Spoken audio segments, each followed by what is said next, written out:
जोगी जी, अभी जो महाकुंभ में आचार्य प्रशांत जी की बुक्स को जलाया गया है, उनके बारे में आपके क्या विचार हैं?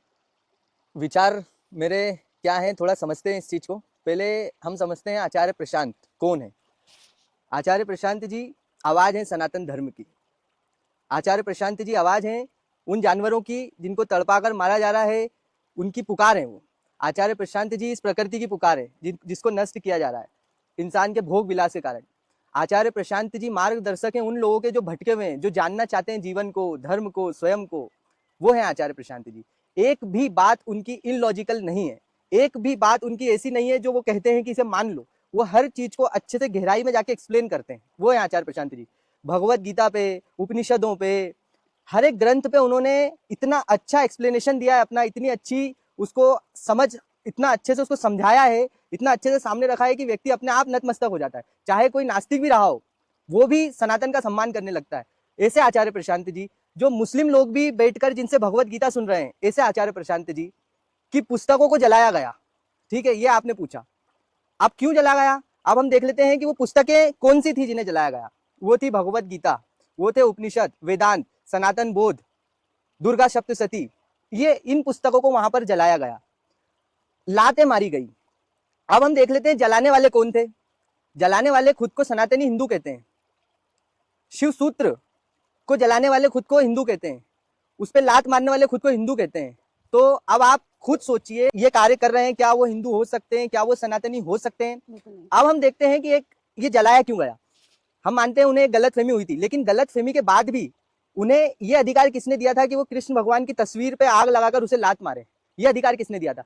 पुस्तकों को साइड में रख के स्टॉल हटवा देते। पुस्तकों को जलाने वाला एक सनातनी हिंदू कैसे हो सकता है। ठीक है, अब थोड़ा सा हम इसको समझ लेते हैं कि ये हुआ क्यों। वहां पर एक बोर्ड था जिसमें लिखा हुआ था महाकुंभ एक अंधविश्वास है, पाखंड है। उसके नीचे लिखा हुआ था आचार्य प्रशांत। ठीक है, अब ये बात तो आचार्य प्रशांत जी ने कभी नहीं कही, किसी भी वीडियो में ऐसा कोई वक्तव्य उन्होंने नहीं दिया।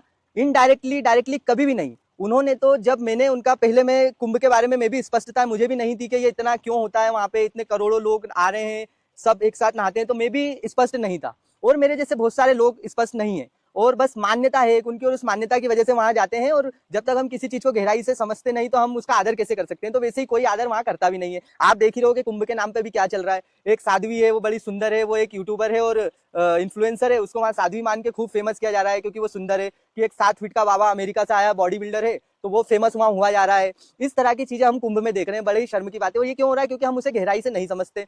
तो मेरे मन में भी कोई श्रद्धा नहीं थी कुंभ के लिए, लेकिन जब मैंने आचार्य प्रशांत जी का इस पर वीडियो देखा, उन्होंने जिस तरह से उसके आध्यात्मिक अर्थ बताए हैं, मतलब क्या कहने, मतलब मेरे पास शब्द नहीं है उसको व्यक्त करने के लिए। इतना ज्यादा आदर और सम्मान मेरे मन में कुंभ के प्रति आ गया। उन्होंने उसका सामाजिक पहलू बताया, आध्यात्मिक पहलू, धार्मिक पहलू, और आज कुंभ कैसे मनाया जाना चाहिए, कितना सुंदर उन्होंने उसका वर्णन करा कि आनंद आ गया। और ऐसे ही आचार्य प्रशांत हर सनातन के हर एक पर्व का बहुत अच्छे से एक्सप्लेनेशन देते हैं और तार्किक और लॉजिकल तरीके से लोगों के सामने रखते हैं कि लोग उससे जुड़ पाए। और आज का जो यूथ है वो प्रश्न पूछता है, वो पहले की तरह बूढ़े लोग नहीं है कि मान लिया बस और वो बस धक्के में चले जा रहे हैं। आज डिजिटल युग है, आज हम जानना चाहते हैं चीजों को। तो हमारे को समाज में ऐसे आचार्य, ऐसे वक्ता चाहिए, विचारक चाहिए, जो हर चीज को लोगों तक लेकर जाए तार्किकता के साथ। वो कार्य आचार्य जी कर रहे हैं। अब हम देखते हैं कि षड्यंत्र जो हुआ है, वो बोर्ड वहां पे कैसे आया। वो बोर्ड किसी महिला के द्वारा वहां पर रखा गया था, जो कि ये बोलकर आई थी कि मैं भी आचार्य प्रशांत जी को सुनती हूँ और मैं बोर्ड बहुत अच्छा बनाती हूँ। तो उसने एक कोट लिखा, उसके नीचे आचार्य प्रशांत का नाम लिखा। तो जो वहां पे स्टॉल जिन्होंने लगाया था, उन्होंने उस चीज को खारिज कर दिया कि ये जो आपने लिखा है ये आचार्य प्रशांत जी ने कभी नहीं बोला, और ये बोर्ड हम नहीं दिखा सकते। और वो बोर्ड वहीं रखकर चली गई। उसके बाद कुछ लोग आते हैं वहां पर और उस बोर्ड को निकाल करके वहां पर हंगामा करना शुरू करते हैं, बिल्कुल आयोजित तरीके से, और लोगों से कहते हैं कि देखिए ये जो है आचार्य प्रशांत और इनके लोग इस तरह की बातें बोल रहे हैं। और इतने में अब हड़बड़ी मच जाती है, और ये बहुत जल्दी होती है चीजें। और वहां पर जो सन्यासियों को भी भड़का करके वो किताबें वहां पे जलाई जाती है और उन लोगों के साथ वहां पे मारपीट की जाती है। अब हम देखेंगे कि ये कौन थे षड्यंत्रकारी लोग, ये इन्होंने ऐसा क्यों किया। इन्होंने ऐसा इसलिए किया क्योंकि आचार्य प्रशांत जी जब अपनी बातें बोलते हैं बिल्कुल निडर होकर, स्पष्ट सत्य बोलते हैं, तो आपको पता है कि सत्य कितने झूठों को चोट पहुंचाता है। उजाला है तो अंधेरे से गाली तो खाएगा ही, है ना। तो जब वो बोलते हैं डेयरी इंडस्ट्री पर, तो डेयरी इंडस्ट्री बहुत बड़ी एक इंडस्ट्री, बहुत ताकत है उसके अंदर। मांस उद्योग पर बोलते हैं वो, है ना। ये जब वो बोलते हैं वीगनिज्म पर, तो कितनी चोट लगती होगी डेयरी इंडस्ट्री वालों को। और जब वो लोगों को क्लाइमेट के प्रति, हर एक चीज के प्रति, नेचर के प्रति जागरूक कर रहे हैं, तो क्या सरकारें चाहेंगी कि वो लोग हिंदू मुस्लिम और इस तरह के मुद्दों से निकलकर सोचने लग जाएं। तो कहीं ना कहीं सरकारें भी विरोध में उतर आती है ऐसे लोगों के, जब एक आवाज इतनी बुलंद होने लगती है। तो ये सारी जो काली ताकतें हैं ये ऐसी आवाज को दबाने के लिए अपनी पूरी शक्ति का प्रयोग करते हैं, हर तरह का षड्यंत्र करते हैं। वैसा ही एक षड्यंत्र संस्था के साथ में हुआ है जो कि स्पष्ट है, क्योंकि हमने जितना आचार्य प्रशांत को आज तक सुना है, जितना उन्हें पढ़ा है, देखा है, जाना है, हमने तो बिल्कुल भी कहीं पर भी उनको ऐसा कहते हुए नहीं पाया कि वो किसी भी चीज को ऐसे बोल रहे हैं कि पाखंड है या अंधविश्वास है, बिना एक्सप्लेन करे, बिना समझाए, ऐसा विरोध उन्होंने कभी नहीं किया। फिर ये चीज हो रही है तो इसका मतलब हमें स्पष्ट ये चीज समझना चाहिए। और जो आचार्य प्रशांत जी का विरोध कर रहे हैं ये वही लोग हैं जिन्होंने उन्हें ना समझा है, ना जाना है, ना सुना है, बस किसी से सुना है कि ये हिंदू विरोधी इंसान है और बस वो भी विरोध करने लग गए अंध पाखंड में आकर।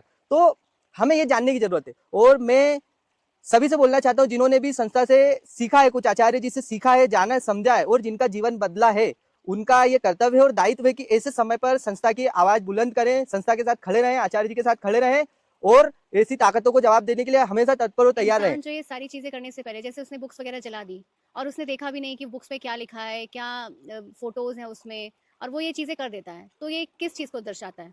ये उसी मानसिकता को तो दर्शाता है ना कि जो हमने मान रखा है वही सच है, उस पर कोई भी टिप्पणी ना करे, उसको कोई भी खोलकर ना समझा, एक्सप्लेन ना करे, बस हमारी मान्यता सच है, हमें किसी ने बता दिया था। ये एक इस्लामिक मान्यता को दर्शाता है। जो लोग अपने आप को सनातनी हिंदू कहते हैं ये भी अगर मान्यता पर चलेंगे तो फिर ये इस्लाम का विरोध क्या बात बोल के करते हैं? वो भी तो अपनी एक मान्यता पे जी रहे हैं कि हाँ हमारी किताब में लिखा है तो सच है बस, और इसको कोई भी इस पर टिप्पणी ना करे, कोई भी इस पर भाष्य ना लिखे, कोई भी इसको आगे समझाए ना, बस। तो यही अगर हिंदू करेगा, यही अगर एक सनातनी करेगा तो वो सनातनी कैसे हुआ?